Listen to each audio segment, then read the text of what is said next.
Hello and salam keluarga Malaysia. This is Updates at Noon. I'm Shuhaida Arifin, making the headlines today.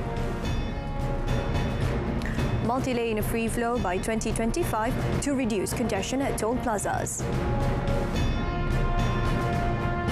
Oil prices climb as OPEC Plus cuts production.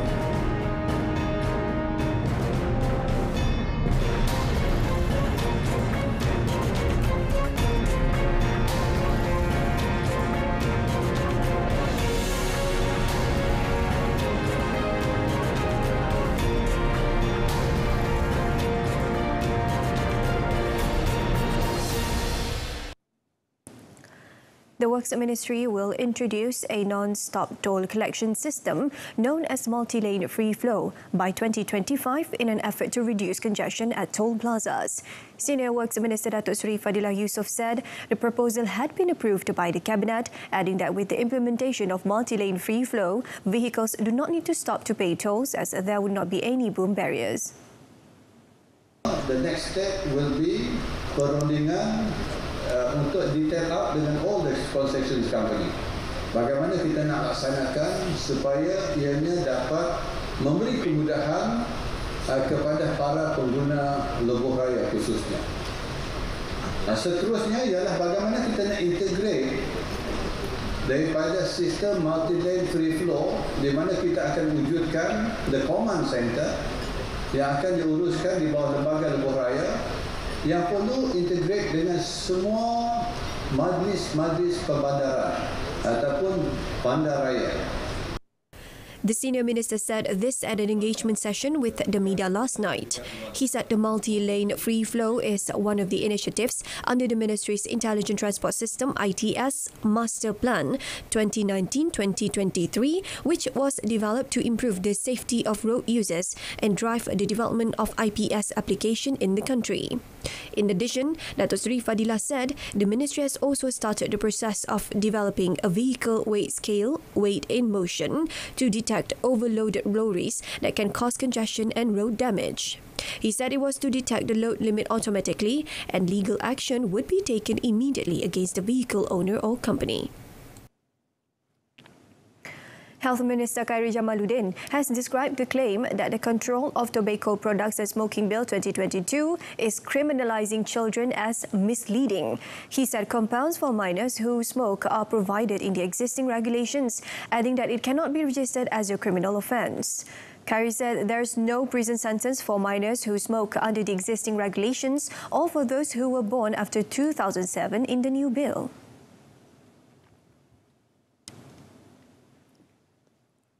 Janganlah kelirukan rakyat mengatakan bahawa kanak-kanak akan dijenayahkan. Itu tak betul.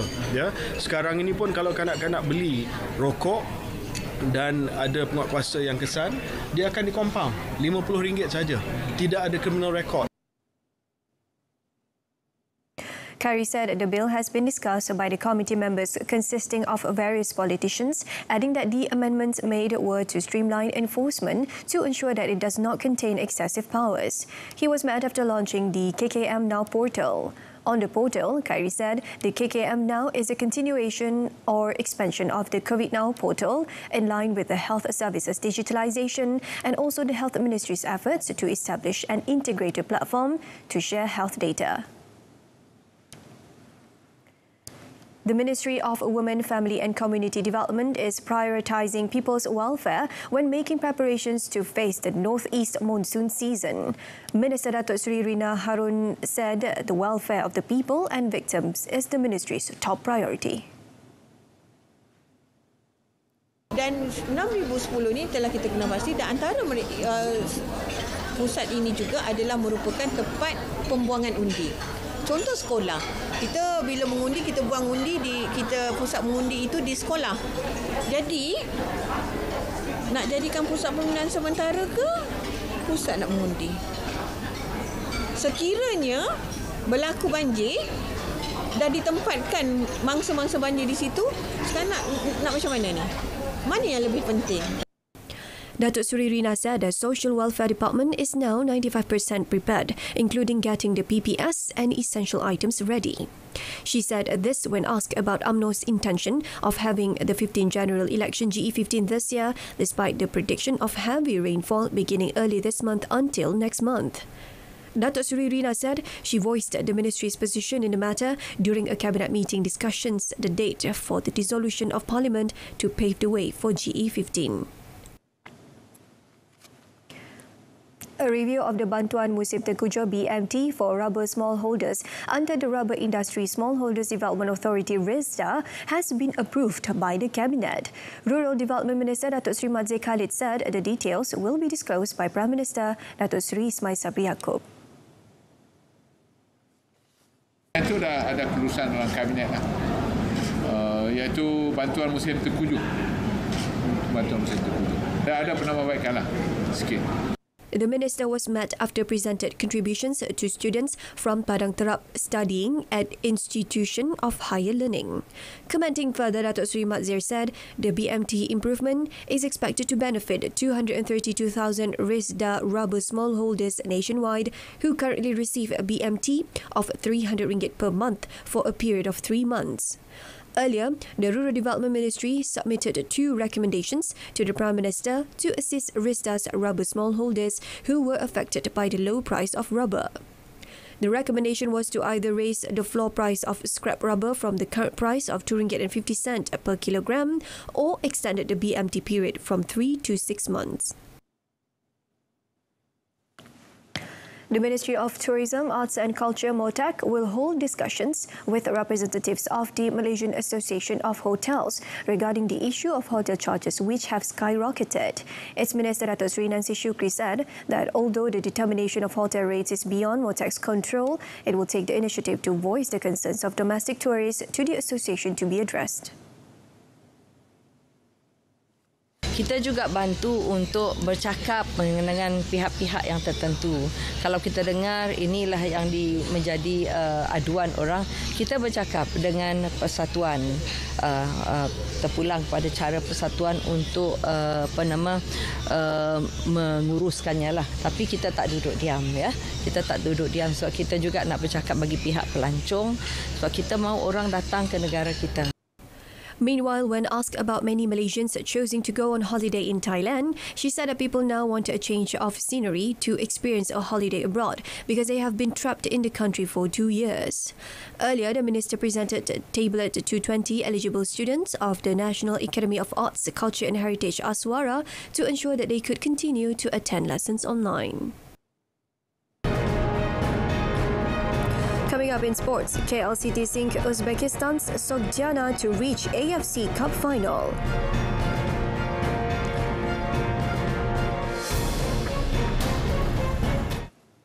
The national men's hockey squad ended the Belgian Tour Series in a style by defeating France 4-2 at the Waterloo Ducks Hockey Club in Waterloo, Belgium.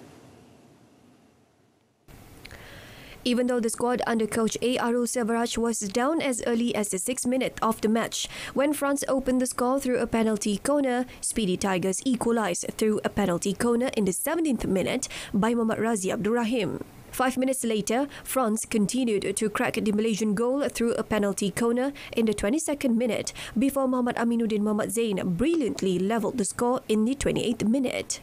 The national hockey squad, which began to gain momentum, continued to push at the opponent's goal and were rewarded by a fine field goal through Muhammad Ramadan Rosli in the 45th minute, and Muhammad Razi sealed the victory for the national team when he scored from a penalty corner in the 54th minute. Hari ini punya game especially there was a good high tempo player step dengan energi yang tinggi dan untuk kita walaupun ketinggalan 2 gol kita datang kembali untuk menang 4-2. So it's a good end untuk tour ni sebab kita balik ni kita nak ambil kemenangan ni balik dan improve work on our defensive circle, defending, avoid banyak penalty corners dan juga kita punya attacking circle. He said after returning to Malaysia, the squad will prepare for the 2022 Sultan Azlan Shah Cup tournament. The Belgium Tour Series is to prepare the national squad ahead of the 2022 Sultan Azlan Shah Cup in Ipoh, Perak from 1st to 10th November and the 2023 World Cup in Bhubaneswar, Kerala, India in January next year.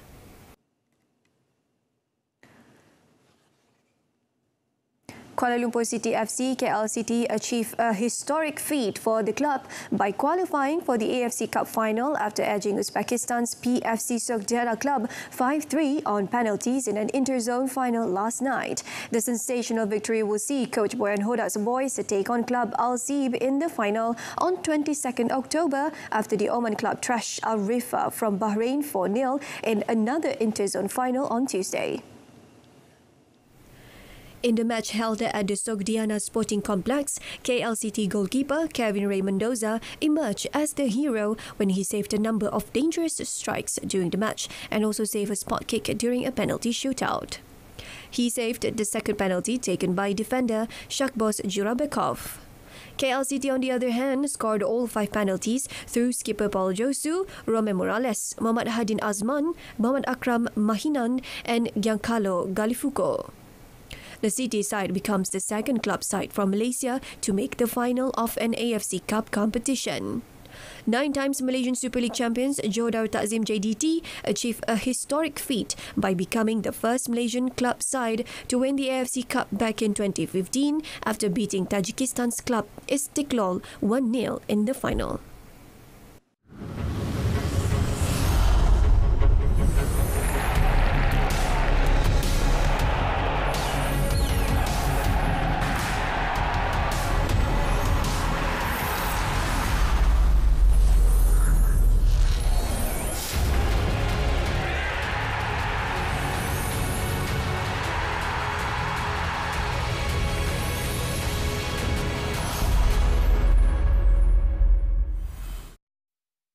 With the MERS 999 application system, getting emergency assistance is now easier.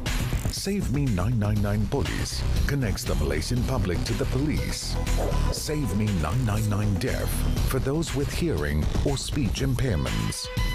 And Save Me 999 Blind for those with visual impairments. Download now for free on your smartphones. MERS 999 and applications make emergency calls easier.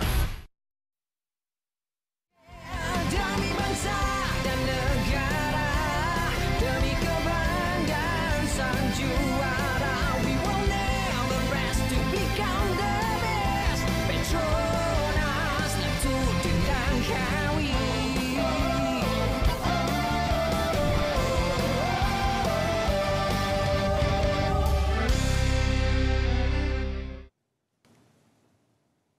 Alright, with that, we end today's updates at noon. In our top story, multi-lane free flow by 2025 to reduce congestion at toll plazas. Tune in to news at 10 coming up at 10 p.m. on My Freeviews saluran Berita RTM channel 123. You can also stream the channel via YouTube or RTM's Click web portal and mobile app. Thank you for watching. I'm Shuhaida Arifin. Salam keluarga Malaysia.